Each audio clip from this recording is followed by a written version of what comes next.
कि मुरली में बोला है, बाप बेटी को नहीं छोड़ता हूँ और टीचर स्टूडेंट को नहीं छोड़ता हूँ। ये ऐसे ऐसे भी शब्द भी मुरली में है, भाई बहन को नहीं छोड़ता हूँ, मामा भांजा को नहीं छोड़ता हूँ। ऐसे भी इस तरीके से भी आया, तो इसको कैसे ये देह समझे? के आधार पर देखेंगे तो जो आज की दुनिया में हो रहा है वो बताया जा रहा है ना। नहीं, आज वास्तव में यहाँ पे हद की तो बात नहीं, बाबा तो नहीं बेहद नहीं, बाप जो हम बेहद आपको बच्चों से दोनों बढ़कर एग्जाम्पल हाँ। दे रहे हैं ना, जब वो जी एक जी। आपको एक एंगल दिखाते हैं, कोई दृष्टि दिखाते हैं, देखो आज ऐसे हो रहा है, तो जो वो चीज दिखाते हैं वही चीज जब हमें आध्यात्म लेवल पे देखना होता है तो हम रावण राज्य में वो चीज देख सकते हैं, क्योंकि हम्म हमारे मनसा के लेवल पे एक रावण राज्य है और एक राम राज्य है। रावण राज्य है हमारी धारणाओं का फैलाव, हमारे अंदर जो हम्म बिलीफ सिस्टम बने हैं ना, उनका एक हम्म फैलाव है। हम्म कुछ भी जो हम हैं, अर्थात जो हम इस दुनिया में, जो हमारा अस्तित्व है दुनिया में, भौतिक जगत में, ओरिजिनली नहीं, ओरिजिनली तो हमारा हम फूले हुए हैं ना, हम्म उसका हमें पता नहीं होता, तो जो हम इस अस्तित्व में हम उसी चीज से हर चीजों को देखने लग जाते हैं। उस चीजों से देखते हैं तो हमें वो सब चीज रावण है, समझिएगा हम्म बात को। वो हम्म सब कुछ रावण राज्य है, क्योंकि हम उसी लेवल पे सोच रहे होते हैं। और जब हम उस चीज को आंतरिक लेवल पे देखने लग जाते हैं तो हम अपने अंदर के रावण को देखने लग जाते हैं। तो जरूर कहीं ना कहीं हमारे अंदर भी काम क्रोध लोभ मोह अहंकार का फैलाव होगा। हम्म तो मिक्सचरिटी ज्ञान में हो रही है कहीं ना कहीं, कहीं ना कहीं मेल और फीमेल का ऐसा कनेक्शन हो रहा है। जो होना चाहिए मेल और फीमेल का कनेक्शन, वो कौन सा बता दिया? वो बताया शंकर पार्वती का बता दिया, वो भी भाई बहन बता दिया। बहन हम्म मतलब है वो फीमेल, वो जो भी रिसीव करती है वो बाहर नहीं जाता, बहता नहीं है, हम्म एज इट इज धारण हो जाता है। वो हो गया फीमेल वर्जन बहन। और वो भी बता दिया, उसका नाम भी बता दिया, काशी नगरी, हम्म काश्य का तेज। वो स्मृति के तेज में जो चीज धारण हो गई वो कहाँ जाएगी? जन्म जन्मांतर आपके साथ रहेगी, वो बहने का सवाल ही नहीं होता है। और जो इंद्रियों के लेवल पे, वाचा के लेवल पे मात्र लिया जाएगा, वो आज नहीं तो कल डिलीट हो जाएगा, खत्म हो जाएगा समय स्थान के साथ साथ। स्थान बदलेगा, हमारी बुद्धि बदलेगी, वायुमंडल बदलेगा, तो हम प्रभावित होंगे। और जो चीज स्मृति में आ गई वो कहाँ जाएगी? कहीं नहीं जा सकती, उसके बहने का कोई चांस नहीं। तो वो भाई बहन की स्थिति दादी। अच्छा, मतलब आपका कहने का अर्थ है कि भाई बहन को नहीं छोड़ता, मतलब जो ज्ञान हमारा बुद्धि में निश्चित रूप से बैठ जाती है वो कभी बह के नहीं जाती है, मतलब उसको नहीं छोड़ता उस शब्द को, ऐसा आप बोलने का मतलब? मतलब कहने का मतलब जो डेफिनेशंस है ना, देखिए जब हम्म, आप क्या पकड़ेंगे ये आप पर सोच पर निर्भर करेगा, है ना। हम उसको जी, नहीं जो भी। डिफाइन कर रहे हैं, हाँ। हाँ। हम्म हम ये सिर्फ बताना चाह रहे हैं कि जब हम जो होते हैं इस दुनिया में, हम जब उसके आधार पे कोई चीज देखते हैं तो हमें वो चीजें दूसरे तरीके से दिखाई देती हैं। लेकिन जब हम वही चीज अपने मनसा के लेवल पे देखने लग जाते हैं, अर्थात अपने पर, तो हम अपने अस्तित्व के आधार पे देखते हैं, ठीक है, ओरिजिनली जो हम होते हैं। और हम आत्मा हैं, मतलब मन बुद्धि की शक्ति हैं। उस शक्ति हम्म के आधार पर जब हम देखते हैं तो सारी डेफिनेशंस कहाँ होती हैं? हमारे आप अंदर के अंदर लेवल पे, होता है। आत्मा के हम्म लेवल पे। तो हमें शंकर भी दिखाई देता है और काशी नगरी भी दिखाई देती है, तो हमें परफेक्ट डेफिनेशन दिखाई देने लग जाती है कि क्या है। नहीं छोड़ता मतलब उसको अपना बना के ले लेता है, मगर ज्ञान को तो बनाने का है। और क्या है, अपना ज्ञान अगर को आप तो, नेगेटिव ज्ञान को तो पॉजिटिव तो बनाना है। वो उसको पॉजिटिव भी बोला। लेना, हाँ। अब आप हाँ। जैसे कोई भी चीज लेंगे तो उसको पॉजिटिव व्यू आपको खुद देना है कि हम्म, मैं कैसे देख रहा हूँ, ठीक है ना। जी। हाँ, बाप बेटी कहिए, चाहे वो चाचा, जो भी कहेंगे कि अब चाचा वाला जो से बोलते हैं चाचा भांजी, ये सब तो ज्ञान में नहीं लगेगा ना। यहाँ तो रिश्ते हम्म वाले नहीं लगेंगे, है ना। जी इसीलिए जी जी। इनको हमें ऐसे डिफाइन नहीं कर रही हूँ। हम्म ये हमारा दृष्टिकोण होगा कि हम किस दृष्टि से, हम्म कौन सी, जैसे आपने भाई बहन का देख लिया अपने लिए, हम्म ठीक है ना। तो ऐसे हम्म इनको कोई एक पर्टिकुलर डेफिनेशंस नहीं दे सकते, क्योंकि ये कोई यूनिवर्सल डेफिनेशंस नहीं बन सकती हैं। क्लियर हो रहा है भैया? जी जी जी। हम्म। क्योंकि यहाँ जो ज्ञान ले रहे हैं वो हम कैसा यूनिवर्सल डेफिनेशंस बना रहे हैं अपने लिए, जो हमेशा काम करेंगी। और वो किसी एक पर्टिकुलर एक व्यक्ति, स्थान, वायुमंडल में नहीं बनने वाली है। हाँ, बस हमें देखना आ जाता है उस भाव के लेवल पर, हम क्या चीज सोचते हैं उस बारे में। जैसे अभी आपने भाई और बहन का बना लिया, हम्म ठीक है।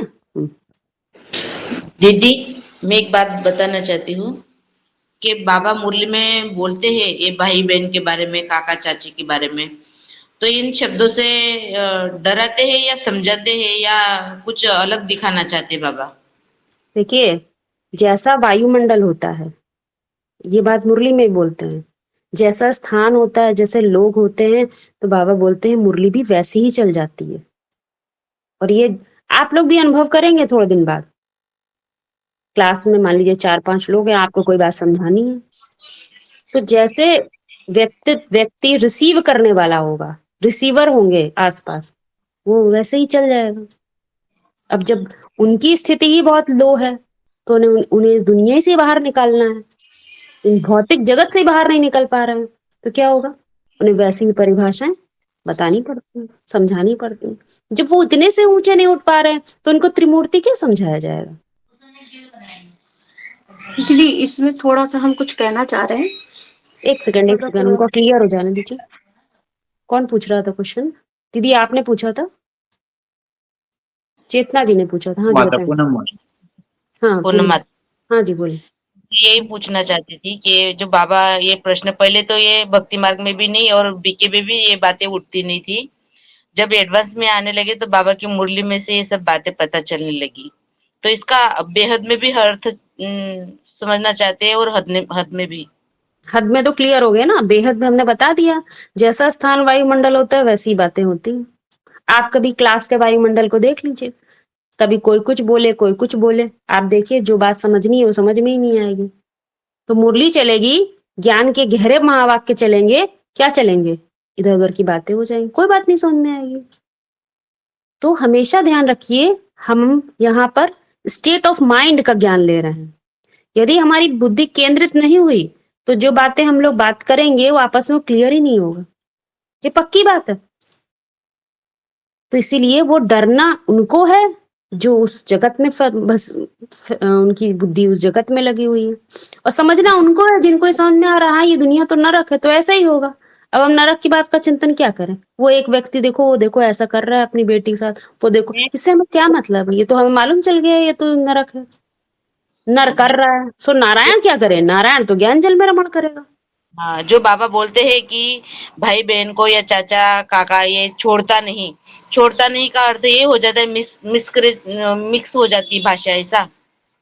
हाँ, ये वही तो मैंने बोला, ये आपको परिभाषाएं बनानी पड़ेंगी समझने के लिए, क्योंकि नाना काका चाचा ये तो दुनिया की ये सब है रिलेशंस। ज्ञान में ये रिलेशंस काम ही नहीं आते। ज्ञान में तो बता दे बाप और बच्चे का 2 ही रिलेशन है, ठीक है। ये पहले बताइए कि पुरुषों आसुरी सेना में पुरुषों की भर्ती होती है, इसका क्या मतलब हुआ? क्योंकि पुरुष ना, जब पुरुषार्थ पहले बल पूर्वक किया जाता है ना, तो इसीलिए बोला है आसुरी माने जब मन बुद्धि सुर में सुर नहीं मिलाती, वो देवत्व अभी आया थोड़ी होता है। पुरुषार्थ जब भी से शुरू होता है ना, असुर वाली स्थिति से, उस समय तो असुर वाली स्थिति में होते हैं ना। जब मन बुद्धि देवत्व धारण कर लेती है, तभी तो वो देवता बनता है। ये पुरुषार्थी स्टेज है ना, वही, पहले बल हाँ, पूर्वक यही बात यही है कि जो पहले पहले रुद्रमाला बनती है ना, तो आसुरी सेना कौन सी है? वो रुद्रमाला वाली है। तो रुद्रमाला में क्या है? सब पुरुष है, सब दुर्योधन दुशासन है। तो वहां पे माता चोला कन्या चोला भी है, तो वो सब क्या है? पुरुष रूप है। तो इसीलिए वहां बोला है आसुरी सेना। सुर में सुर अभी मिले हुए नहीं है। क्यों नहीं मिले हैं? क्योंकि अभी मेल वर्जन का पुरुषार्थ चल रहा है, अभी संपन्नता नहीं आई है। संपन्नता कब आएगी? दूसरी तरफ बोला ईश्वरीय, ईश्वर की, अभी उस लेवल तक ही नहीं पहुंचे हैं। पहले ईश्वर चाहिए, फिर ईश्वर की सेना, ईश्वरीय सेना। तो वो है जब मेल वर्जन संपन्न बन जाता है, जब प्रसंग में फिर वो ईश्वर की जैसे सत्य की सत्ता होती है ना, तो फिर वो वहां पे वो बात आती है कि शिव शक्ति सेना जो बोला है। तो सेना माने कि सा माने सहित, इन माना अंदर की चीज। अंदर की चीज तो मन बुद्धि होती है, इंद्रियां तो बाहर की होती हैं। तो सेना का मतलब हो गया बुद्धि के साथ। अभी मन बुद्धि जब तक विपरीत चल रहे हैं तो सेना भी नहीं कहेंगे। तो इसीलिए बोला है तुम शिव शक्ति सेना हो, जो बुद्धिमानों की बुद्धि के साथ रहने वाली हो। माना शिव शक्ति सेना कि शिव की जो शक्ति है, जो ज्ञान है, उसका फीमेल वर्जन। और जब ज्ञान धारण होता है तभी शक्ति बनता है। तो अभी रुद्रमाला में है, फिर तैयारी कर रहे हैं, फिर विजयमाला। विजयमाला है, वहां पे सेना की जरूरत है, वहां पे बोला है ईश्वरीय सेना। तो पहले ज्ञान धारण करते हैं बुद्धि में, उसके आधार पर धारणाएं इमर्ज हो जाती हैं। तो इस अच्छा, तरह जो से वो रूहानी सेना का जो मार्शल शंकर को बताया, वो यहाँ लागू कर सकते हैं? बिल्कुल, जब पुरुषार्थ कर रहे हैं तो मार्शल तो किसको जो पुरुषार्थ वाली स्टेज ही किस आधार पे पुरुषार्थ हो रहा है? शंकर का चरित्र ही नहीं समझा होगा तो पुरुषार्थ कहाँ से शुरू होगा? तो मार्शल क्या हुआ? मार्शल सारे देह भान के शल आवरण को तोड़ देता है।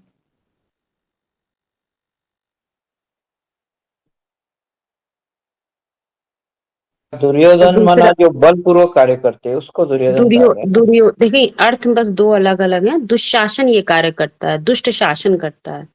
तो वो जो है वो धारणा को हटाता जाता है फीमेल, क्योंकि फीमेल में धारणाएं बैठी होती हैं। धारण ज्ञान को किया ही नहीं और धारणाएं बना ली तो क्या होगा? हमने ये धारणा बना ली कि अब जो है ये दुनिया का विनाश होगा तो हमारी राजधानी बनेगी, जबकि ज्ञान कहता है राजा की धारणा शक्ति होती है, वो राजयोग से आती है। और राजयोग पे ध्यान नहीं दिया, बाहर सबके विनाश पे। देखो दुनिया विनाश होने वाली है, तुम ज्ञान में नहीं चल रहे हो, क्या होगा तुम्हारा? दूसरे को बता रहे हैं, तो दूसरे को बताने से राजयोग थोड़ी सिद्ध होता है।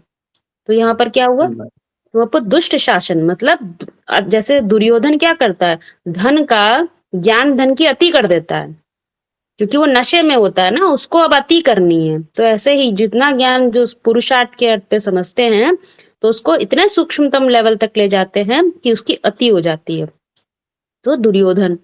और दुशासन मतलब जो फीमेल को प्रकृति को पुरुष जो है वो अच्छी तरह से केयर करके रख रहा था, वो उसके जितने भी उस पर धारणा के आवरण चढ़े थे वो सब हटा देता है। ठीक है।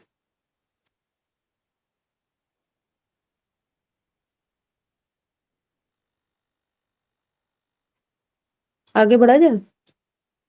हाँ जी। ज्ञान मार्ग और भक्ति मार्ग का लास्ट कंट्रास्ट है। ये तो हो गया था, मैं बताती थी, ये वाला क्वेश्चन हो गया था। नहीं तो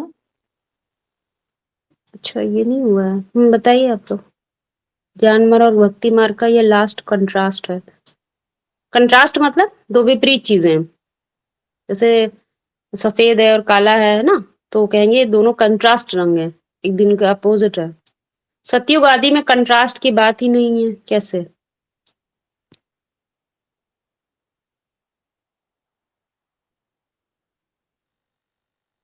ऐसा बोला है कि ये भक्ति मार्ग का क्या बोला है महाभाग? ये लास्ट कंट्रास्ट है ज्ञान और भक्ति मार्ग का। ज्ञान मार्ग और भक्ति मार्ग का लास्ट कंट्रास्ट है। और सतयुग में तो कंट्रास्ट होता नहीं है। ऐसे क्यों बोला गया है? इसके बोलने का कारण ये है कि जो सतयुग है वहां पे क्या होता है, वहां पे ज्ञान कहेंगे, ज्ञान है। लक्ष्मी नारायण को तो बुद्धू बताया गया है, सुनिए। और जो है भक्ति है, भक्ति तो है ही नहीं। और जैसे द्वापर कलयुग है, वहां पे आ जाए तो वहां पे भी ज्ञान है ही नहीं। तो जब ज्ञान है ही नहीं और भक्ति भी कोई वो वाली भक्ति तो हद की भक्ति है, उसको भक्ति भी नहीं कहेंगे, तो वहां पे भी कंट्रास्ट की बात नहीं है। तो कंट्रास्ट की बात कहाँ आती है? जहाँ पे ज्ञान माने जानकारी, ज्ञान माने बाप की पहचान, वह वो हो। और भक्ति, भक्ति कौन सी भक्ति है कि मन बुद्धि ज्ञान, पढ़ाई पढ़ते हैं जब तो भागती है ना मन बुद्धि, जब तक एकाग्र नहीं हुई है, अपने सत्य को नहीं पहचाना है तो भाग रही है, तो पुरुषार्थ कर रहे हैं। तो दोनों चीजें कहाँ पर होती हैं? ज्ञान और भक्ति दोनों चीजें होती हैं संगम युग में। अब बोला है बाप आते हैं तो कंट्रास्ट बताते हैं। तो अब त्रिमूर्ति पर आ जाइए, तो वहां पे दो मूर्ति है। एक है ब्रह्मा जो कि भक्ति का प्रतीक है, और दूसरा है ब्रह्मा सो विष्णु बन जाता है, और बीच में विष्णु बीच में है, और उधर दिखाया है बाप के रूप में त्रिमूर्ति शिव को दिखाया है, शिव शंकर। तो जब बाप आते हैं, यानी कि जब तक अपने पर्टिकुलर सत्य का नहीं पता चला, अपने बीज का नहीं पता चला, हु एम आई, मतलब मैं बीज हूं, मैं हूं तो कौन सा बीज हूं ये पहचान नहीं हुई, तब तक मन बुद्धि भाग रही है। तो मन बुद्धि के भागने को ही, भागना माने भटक रही है, भाग रही है, अभी ठिकाना नहीं मिला है।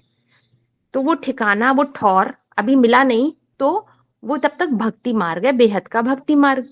तो वो ब्रह्मा वाले स्टेज में दिखाया भक्ति, तब तक भाग रही है, अभी नहीं कहेंगे बाप की पहचान हुई।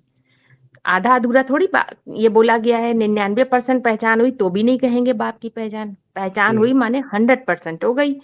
जब 100% बीज की पहचान हो गई, मैं हूं तो मैं इस चीज का बीज हूं, अपने सत्व की पहचान, तो उसमें मन टिक जाता है, मन बुद्धि एकाग्र। तो 1 सेकंड में परिवर्तन होता है, ब्रह्मा सो विष्णु। तो जो विष्णु है वो परिवर्तन हो गया, तो वहां पे परिवर्तन किस आधार पे, उस ज्ञान के, यानी कि बीज की पहचान होते ही। तो विष्णु एक्चुअल में क्या है, वैराग्य का प्रतीक है। तो ज्ञान, भक्ति और वैराग्य 3, तो जो विष्णु का राज्य चलता है सतयुग में, वहां तो वैराग्य का प्रतीक है, और ज्ञान और भक्ति तो यहीं पर है। तो हमें कंट्रास्ट दिखने लगा। कैसे दिखने लगा कि पहले मन बुद्धि भटक रही थी, भाग रही थी, ठिकाना नहीं था, और जब एक ठिकाना मिल गया, सत्य की पहचान हो गई, तो मन उसमें एकाग्र हो गया। तो वहां की उस स्टेज से एक बेहद का वैराग्य, विपरीत राग आ गया एक के प्रति, उस सत्य के प्रति। तब वहां से देना शुरू हो जाता है, देवता स्टेज शुरू हो गई। लक्ष्मी आते ही ज्ञान धन बांटना शुरू कर देती है। असली ज्ञान वो है जो अपनी मूल प्रकृति से होकर तब दे रहा है, दिया जा रहा है। तो वो फिर वहां पे भागने की, भटकने की दरकार नहीं है, एक टिक गए। तो वहां पे विपरीत राग वहां से शुरू हो जाता है। तो बेहद का वैरागी महावाक्य में बताया विष्णु है। तो इसलिए सतयुग में तो ये बात होगी नहीं, वहां पे कंट्रास्ट की बात नहीं हो सकती है। ज्ञान और भक्ति का कंट्रास्ट यहाँ पे ही, ये लास्ट है, इसके बाद तो उस अवस्था में टिक गए। दीदी ये थोड़ा सा पीछे जाकर के बोलिए, ये लक्ष्मी ज्ञान धन देती है, वो और थोड़ा सा उसका पीछे से। जैसे जब तक आप सत्य का पता नहीं था, कौन से सत्य का, हर बीज का अपना अपना सत्य होता है ना। तो शाश्वत सत्य के आधार पे पुरुषार्थ करना शुरू किया, तो मन बुद्धि भागती है, भागती, भगाना पड़ता है, भगाते हैं पुरुषार्थ करने के लिए। एक एक चीज का मनन चिंतन कर रहे हैं, हर तरफ से मुरली के से टैली कर रहे हैं, मन गहराई में जा रहे हैं, तो ये मन बुद्धि का भगाना हो गया। तो उसको कहेंगे भक्ति। यह है बेहद का भक्ति मार्ग, रुद्रमाला की स्टेज में बेहद का भक्ति मार्ग है। तो वहां पे क्या दिखाया गया है, 3 मूर्तियों में एक साइड में ब्रह्मा को दिखाया है। अभी बाप की पूरी पहचान नहीं हुई है, तो अभी ब्रह्मापुरी वाला पार्ट चल रहा है। चाहे उर्दमुखी मन भी है, वो भी ब्रह्मा ही है अभी, क्योंकि बीज की पहचान नहीं हुई है। और जब अपने सत्य की पहचान हो जाती है, अपने बीज की पहचान हो जाती है, तो वहां पे क्या होता है, ब्रह्मा सो विष्णु हो जाता है। माना कि लक्ष्मी आ जाती, मूल प्रकृति आ जाती है। मन उसमें टिक गया, एकाग्र हो गया अपनी मूल प्रकृति, अपने सत्य में एकाग्र हो गया। उस बुद्धि में जो सत्य बैठ गया, तो उसमें एकाग्र हो गया। मन बुद्धि एकाग्र हुई तो उसका वाइब्रेशन ही बन गया वहां से विष्णु लोक का। अब वहां से बांटना शुरू हो जाता है, देना शुरू, देवत्व शुरू हो गया। वही है असली देवता। वहां से अब जैसे आम के बीज को अपनी पहचान हो गई, अपने मिठास की, मेरा मूल गुणधर्म मिठास है, तो अब वो देगा किसी को तो उसी के आधार पर देगा। अब उसको मुंह से बोलना नहीं पड़ेगा मैं कौन सा बीज हूं, मैं ऐसा हूं, ये वो उस जो देगा उसी एंगल से, उसी दृष्टिकोण से, अपने उसी मूल गुण के आधार पर ही देगा। तो वो देना शुरू हो जाता है। तो वो क्या हो गया, विपरीत राग वहां से आ गया। एक के प्रति, एक सत्य में एकाग्र है। अब जो काम भी करेगा वो उसी के आधार पे ही करेगा। तो वो वहां पे कंट्रास्ट की बात नहीं है सतयुग में। कंट्रास्ट ये लास्ट कंट्रास्ट बताया, उसके बाद कुछ नहीं बचा। फिर अपने उसमें सेट हो गया, अवस्था बन गई।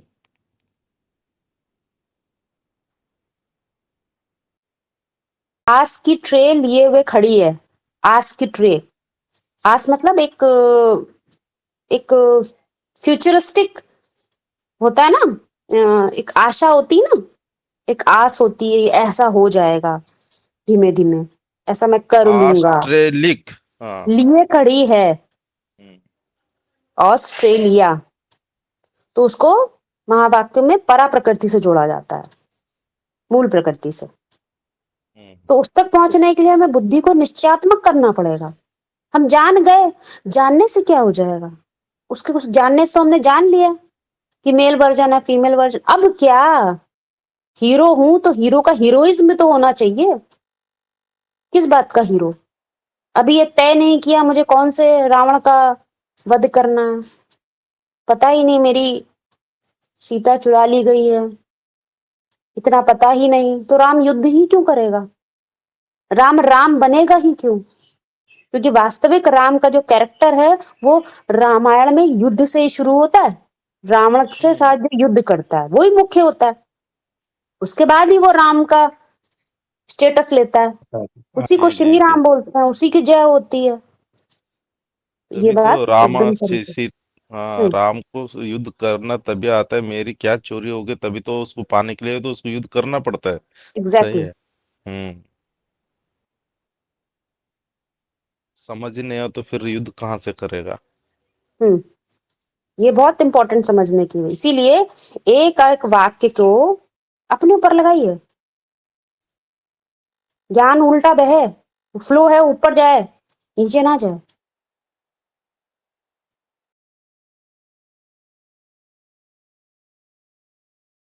पूछा जा रहा है कि पांडव को संगम युगी क्यों दिखाया है, सतयुगी क्यों नहीं, ये क्वेश्चन है। इसका जवाब दीजिए ना, संगम युग में पांडव क्यों दिखाया गया है? कौरव को भी संगम युग में नहीं दिखाया, कौरव तो कलयुगी बताए गए हैं। इस चीज को स्पष्ट करिए ना, क्वेश्चन जो पूछा जा रहा है उसको क्लियर करिए। पांडव उसे कहेंगे जिसको पंडा बाप मिला हुआ है, पंडयति इति ऐसे करके बोला है ना, जो रास्ता दिखाने वाला है। तो जिसको रास्ता दिखाने वाला कोई मिला हुआ है, कौन मिला है? पंडा बाप, माने वो सत्य गाइड कर रहा है, रास्ता दिखा रहा है पांडव को। और कौरव को बाप मिला नहीं है अभी, बाप जान लिया है कौरव ने, हाँ बाप है, लेकिन अभी पहचान नहीं हुई है, माना नहीं है, तो वो इसलिए कलयुग में है। संगम की परिभाषा बता दी गई, तब कहेंगे जब बाप साथ में हो, संग में हो, संग में बाप हो तो संगम, ये परिभाषा बता दी गई है। तो पांडव को इसलिए संगम युगी बता दिया गया क्योंकि बाप संग में है पांडव के, और जब बाप है तो उन्हें क्या युद्ध करने की दरकार है? वो तो बाप साथ में है ही, क्योंकि महावाक्यों में ये बात भी बोली गई है, पांडव तो असली में युद्ध करते ही नहीं है, युद्ध तो कौरव और यादव करते हैं। और इस सतयुग में क्यों नहीं पांडव को दिखाया गया? सतयुग में पंडा बाप ही नहीं होता है, सत्य का युग आ गया, वहां बाप की क्या जरूरत है? तो वहां पे पांडव ही नहीं कहेंगे, वहां पे पांडव पंडा बाप के आधार पे ही कहा जाता है, जो रास्ता दिखाने वाला बाप है, पंडयति जो रास्ता दिखा रहा है, उसी आधार पे उनको पांडव कहा गया, नहीं कहा जाता है। कौरव है नीची स्टेज, जब बाप को हमने जान लिया था, हाँ बाप है, लेकिन बीज की पहचान नहीं हुई थी, वो कौरव की स्टेज ऑफ माइंड थी। कोई स्थूल की बात नहीं हो रही है अभी भी, आपने सोच लिया, लेकिन ये यही बात हो रही थी। तो वो स्टेज ऑफ माइंड की बात है, लोअर स्टेज ऑफ माइंड में कौरव मतलब कलयुगी थे, भल ज्ञान मिल रहा था, ज्ञान का लेन देन कर रहे थे, लेकिन काव काव करने वाले थे, केवल मुंह से बोल रहे थे, और बाप की पहचान नहीं हुई थी, तो वो कौरव की स्टेज ऑफ माइंड थी। जी और जी सही है। जब उससे ऊंची स्टेज पकड़ते हैं, जब बीज की पहचान हो जाती है, बीज बाप को पहचान लिया, कम से कम मुकर्रर रथ की तो पहचान हो गई, तब से कहेंगे रास्ता दिखना शुरू हो गया, तो पांडव वो हो गए पांडव। तो अब ऊंची स्टेज, तो जब कौरव थे तो किस लेवल पर थे? स्थूल इंद्रियों के, तब तक ज्ञानेंद्रियों का लेवल भी नहीं शुरू हुआ था। हर बात को कहाँ पे अप्लाई करते थे? स्थूल इंद्रियों के ऊपर अप्लाई करते थे, ज्ञान की बातों को, ज्ञान के महावाक्यों को। फिर ऊंची स्टेज होती है तो धीरे धीरे हर बात को ज्ञानेंद्रियों और से मन बुद्धि के लेवल पर समझते हैं। अच्छा, जब ये मुरली में है, जब पांडव स्वर्गारोहण करते तो 5 पांडव ही पहुंच जाते, तो कैसे मना यहाँ कैसे उसको समझ सकते? देखिए एक बात, पहले तीनों को देख लेते हैं, है ना? कौरव, पांडव और तीसरे कौन है? यादव कौन है? ठीक है, यादव। तो यादव कनेक्टेड है शंकर से, ठीक है, वो उसका एग्जिस्टेंस है, उसका काम शुरू होता है तो यादव क्रिएट हो गया एक तरह से, है ना? समझिएगा, ये काम हमारे अंदर ही चल रहा है, मानसिक लेवल पे ही चल रहा है, लेकिन वो हमें खुद देखना, जस्टिफाई करना है कि हम क्या चीज हमारे अंदर कैसे घटती है। ठीक है, तो कौरव जैसे हमने कह दिया, तो कौरव बता दिया, उनको कोई मिला नहीं है गाइड करने वाला, हम वो किसी देहधारी के सुनी हुई बातों पर की गाइडेंस पे चल रहे हैं। तो वो बात समझ में आती है, कौरव की एक स्थिति है, तो ये सब काम कर रहे हैं अपने अंदर, है ना। अब फिर पांडव बता दिया, पांडव को कोई मिल गया है, उसको पता चल गया शिव बाबा हमारा पंडा है, अपने बल से कितना भी बल लगा ले हम कोई बात समझ नहीं सकते, उसमें शिव जरूर जोड़ना पड़ेगा।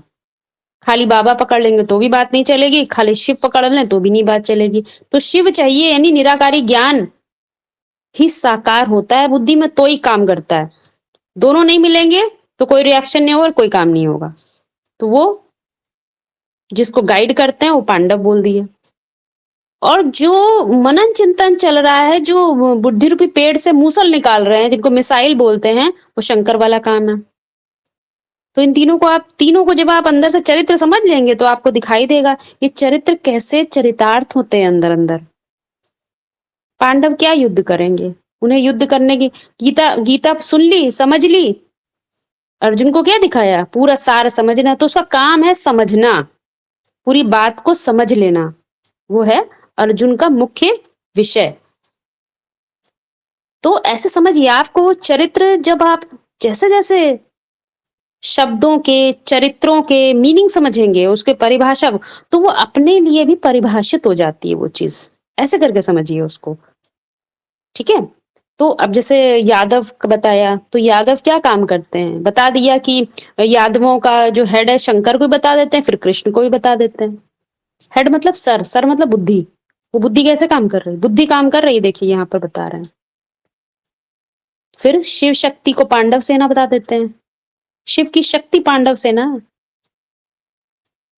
तो ऐसे करके इन सब बातों को हमें बैठकर चिंतन करना है, इन सब बातों को लिख लीजिए अपने जगह। फिर आप देखिए आपके मस्तिष्क में जो भी विचार चल रहे हैं वो कैसे चलते हैं, किस डायरेक्शन में चलते हैं।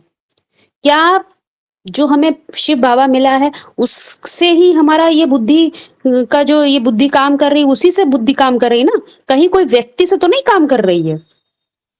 बात समझ में आएगी। एक ये चीज हो गई। वो पंडियते मतलब वो गाइड करने वाला है, तो पांडव है। इसी तरह से कौरव बता दिया, तो कौरव को क्या बता दिया, उसको कोई ठौर ठिकाने वाला नहीं है, कोई उसको गाइड करने वाला नहीं है, जो आया सो बता दिया, इधर का जोड़ा इधर, इधर का जोड़ा उधर बता दिया। क्योंकि वो दूसरों को सुनाने के लिए ज्ञान समझ रहा है, अपने लिए नहीं। अपने लिए समझना शुरू करेगा तो दो कैरेक्टर काम करेंगे। कौन कौन से, एक यादव, उसके पेट से मूसल निकलेंगे, और दूसरा कौन सा व्यक्तित्व कार्य करेगा, पांडव, पांडव कार्य करेगा। ये दो व्यक्तित्व कार्य करेंगे।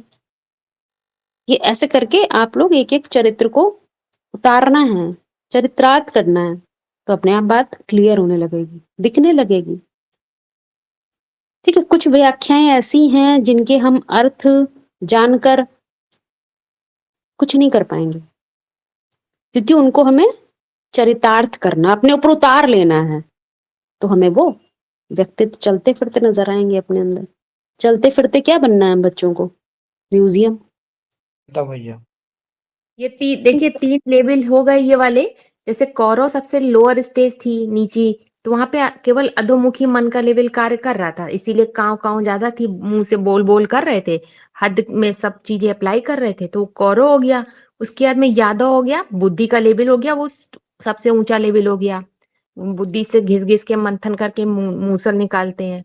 और जो पांडव है वो क्या है, वो तो उसमें दोनों काम कर रहे हैं, मेल काम कर रहा है, साकार निराकार का मेल उनको गाइड कर रहा है, तो दोनों के मेल से, तो तब लास्ट में पांडव वाली स्टेज ऑफ माइंड आती है। शुरू में पांडव नहीं आ जाते हैं, पांडव लास्ट में प्रत्यक्ष होते हैं ना।